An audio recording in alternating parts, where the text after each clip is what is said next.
You want to support Roland Martin Unfiltered? Be sure to join our Bring the Funk fan club. Every dollar that you give to us supports our daily digital show. There's only one daily digital show out here that keeps it black and keep it real as Roland Martin Unfiltered. Support the Roland Martin Unfiltered daily digital show by going to RolandMartinUnfiltered.com. You can make this possible. Former New York City Mayor Michael Bloomberg says his presidential campaign has cut ties with the firm that used prisoners to make calls on the candidate's behalf. Bloomberg said his campaign used a third-party vendor to contract a call center company named ProCom to conduct calls for his 2020 presidential campaign. But when a report by the Intercept noted that two of the company's Oklahoma call centers operate out of prisons, Bloomberg said his campaign immediately ended the arrangement. Earlier today, a news outlet accurately reported that a subcontractor for one of our vendors was using prison workers to make phone calls on behalf of my campaign.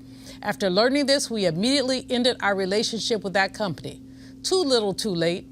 A source said the Intercept that some of the female inmates at the women's prison, Dr. Eddie Warrior Correctional Center in Oklahoma, had made calls for his campaign.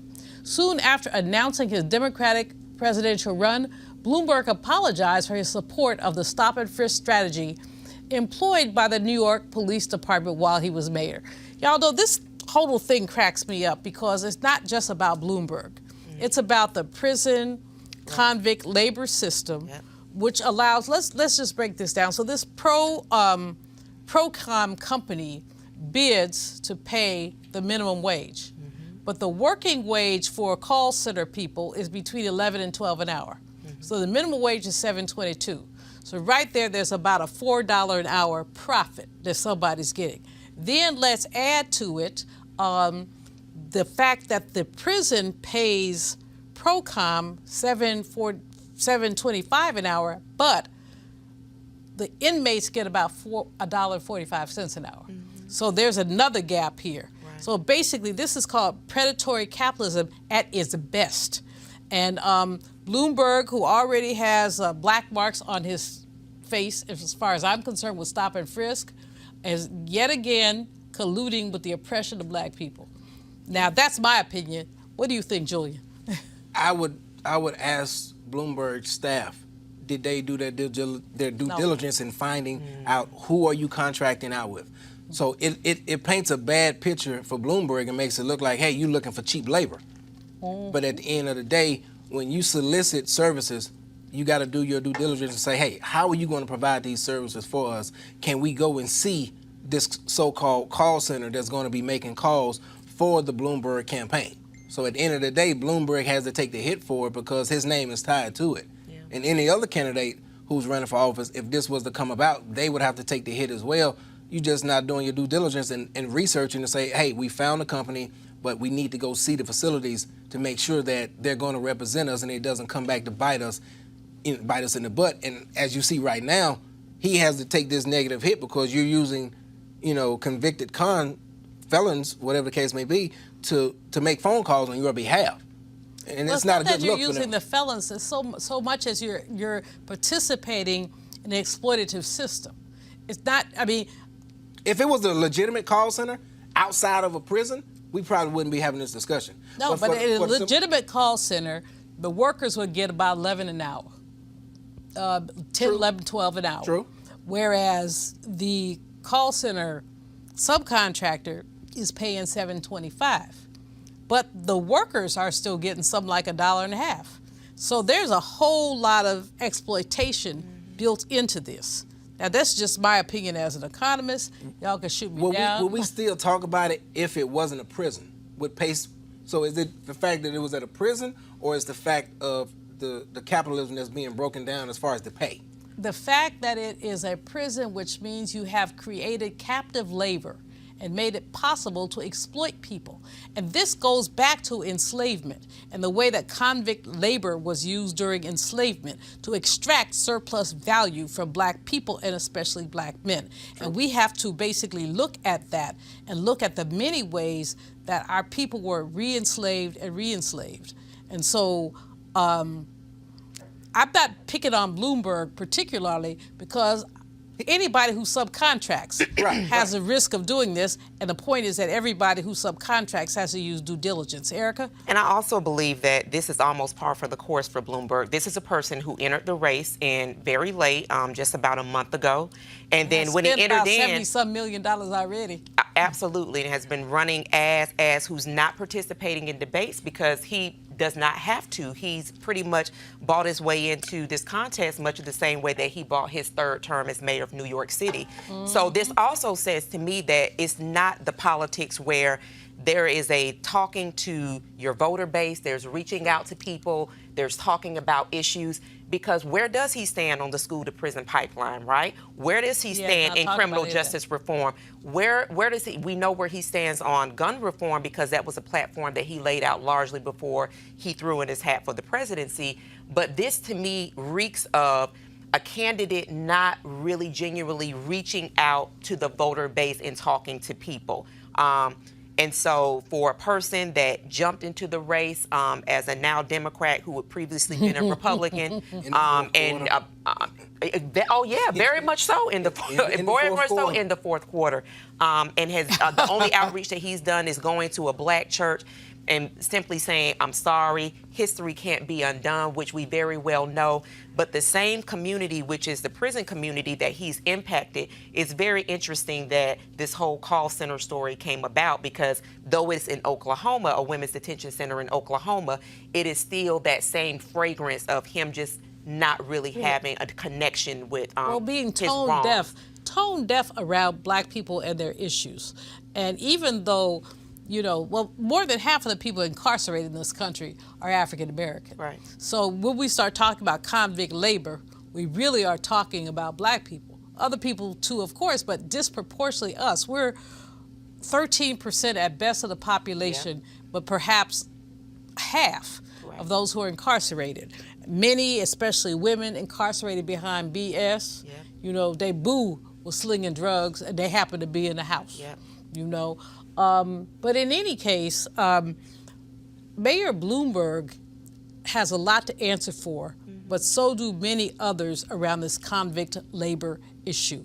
Who should take the weight on this, Julian? Who should be doing leadership on this? I think that if Bloomberg was serious, he might use some of the millions to deal with this convict labor issue. What do you think?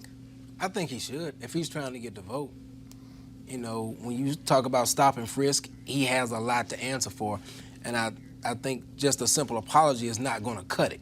So when I saw the one-on-one interview, he didn't seem remorseful to me as far as, hey, look, it is what it is. I'm sorry. I think it was just one of those things where, okay, you got me cornered. Let me say what I can say to try to pacify it, and let's move forward. Let's go ahead and move forward with the interview. But at the end of the day, if you're trying to run for office, the highest office that is, you should do more than just show up at a black church. You should address the issues as far as, yes, African Americans make up less than 15% of the population, but we're more than 50% of the population when it comes to incarceration. So, yes, you have this prison pipeline that needs to be addressed. What about talking about the prison reform? How do you plan to, rehab that and add to it? How do you plan to reduce the prison rate as far as young African Americans going to prison for peddler's crimes, whether it can be for a misdemeanor, things of that nature? How do you plan to fix the issue of how much money you have depends on what kind of sentence you're going to get? Versus if you don't have any money, they can do whatever they want. So versus if you have a little money. He's throwing around millions to get elected, but he's not dealing with some of the foundational issues of his own candidacy. Erica? And I don't feel like he feels like he has to either. I mean, let's be very honest. I mean, I think about the way that he entered the campaign. It says a lot about who he is and who he believes that he has to, very much so privileged, who he feels like he has to market to. He is, for me, a product of the donor class. And so that is why I say, and I continue to say, that it is incumbent upon all of us as Americans to over-index in this election. That is what's going to show who we say should be in that highest office. That's the land, as Julian said, because there are a segment of the population that don't feel like they have to reach out to everyone, that feel like it will suffice to do kind of like that to reach, get out the vote outreach, where you go to black churches or you disseminate people to go and talk to people. They come in on a Sunday morning, stand up, say something, and they exit out. And the next time you see them, you really don't see them, you see their name on the ballot. So I think it is for us to really push and to be very attentive coming up to 2020 to understand that we have to be informed on anybody's name who's on that list that's saying that they are running for the highest office of the land. To add to Well, you know what? Oh, quickly. To add to what she's saying, I wish more young people would get involved, regardless of race. Get involved. You know, if you don't like the person that's in office, vote the person out. If you don't like the person that's running for office, why not run yourself? I think when it comes to us as black people, we are quick to nominate somebody in office, or we quick to put our faith in somebody else's hands that may not understand our struggle. But we know what our values are. We know what needs to be done, but why not just run for office? Because I guarantee you, if one person of color runs for office and you have a few people that can agree with this person, that's all it takes to get the ball rolling for you to start seeing change within your community, instead of just waiting on somebody to do something. I see, especially around climate change, I see a lot of younger white people increasingly involved around a series of issues. I see less of that among young African Americans. You lead a Young Republicans group. Tell me what I'm missing. I think for the black community, politics, you know, it's a class called civics. You know, if it's not being taught in the schools, it needs to be taught at home. I was raised a Democrat, but I didn't get serious about politics until I got as an adult out of college, until I realized how politics dictates everything. It dictates how one side of the county has smooth roads, the other side has potholes everywhere, how one school system is thriving, how one school system is still striving to get a dollar, how these houses over here are nice and beautiful, these houses over here are older, how the money flows. You know, a lot of people don't understand that. It's your city councilman, your county commissioner, and your local mayor. So your job, Mr. I was woke before I was born. No, ma'am. My job is to get people. But your job is to basically excite and insight. Ignite insight. Right. Yes, ma'am. Your young people, your young Republicans and young Democrats and young. Not to be Republican, I tell people this: if I can't get you excited in something, it doesn't matter if I tell you to vote Republican or Democrat. An individual has to see value. It's just like when you were the president of the university. You have to show that young person something for that school, and they have to see value in being a part of that school and going to the school and getting an education. If they don't see value in it, it doesn't matter what you do, what type of package you present to them. At the end of the day, they're either going to go to the school, get a degree, or they're going to go somewhere else. So I'd rather for you to be honest with yourself and say, hey, you know what? Thank you, Julian. I don't think I'm conservative. I'm going to look elsewhere at a Democrat or the Independents. I'm fine with that. Well, as long as you vote. Right, as long as you vote. And so Yeah. I'm going to commend you on being in a different lane, not my lane, but a different lane. And I'm hoping that you are going to excite and incite young people to be more participatory. As I know, this is one of your missions. You talk about it all the time. All right, folks, back to our Roland Mark Unfiltered video in just one moment. All right, folks, as the marijuana momentum continues, our folks at marijuanastock.org have already reached more than half of their funding goal for the hemp CBD investment. So if you want to take advantage, you better get in now. Of course, hemp is a cousin to marijuana with a much higher concentration of CBD, which means hemp gives you all the medical benefits of marijuana, but it won't get you high. Scott is sad. Now, folks, if you don't know, hemp farming is now legal in the U.S., creating one of the largest commodities worldwide. It's an investment opportunity for you and the folks at 420 Real Estate have a simple business model. They buy land that supports hemp CBD grow operations and lease it to licensed, high-paying tenants, people like Chris.